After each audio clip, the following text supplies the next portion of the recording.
أصدقائي الجميلة في برنامج جديد الأفكار. احنا النهاردة هنشوف ايه اللي سيحدث إذا حطينا الخل على البيكنج باودر. يلا نشوف. احنا البيكنج باودر قدامنا اهو.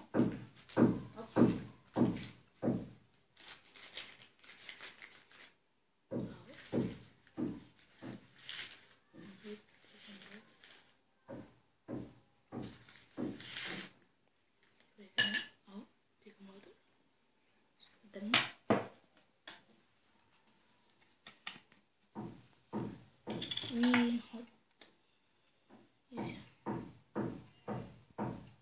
شوية خل كده.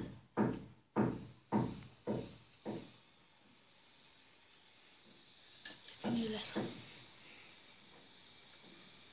دي النتيجة. اسمعوا.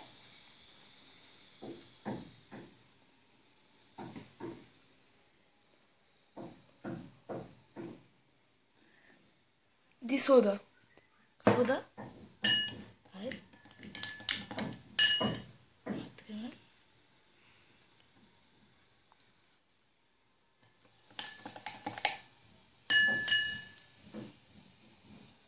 يا لهوي دي كبيرة جدا.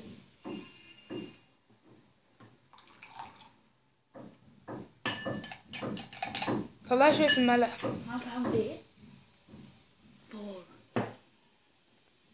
زي الفور بالظبط.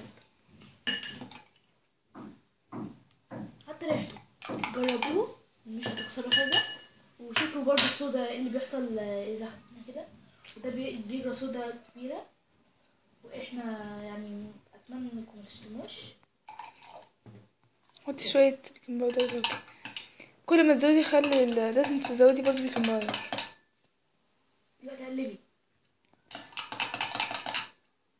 لو عايزة اعمل كده، او تزودي بيكنج باودر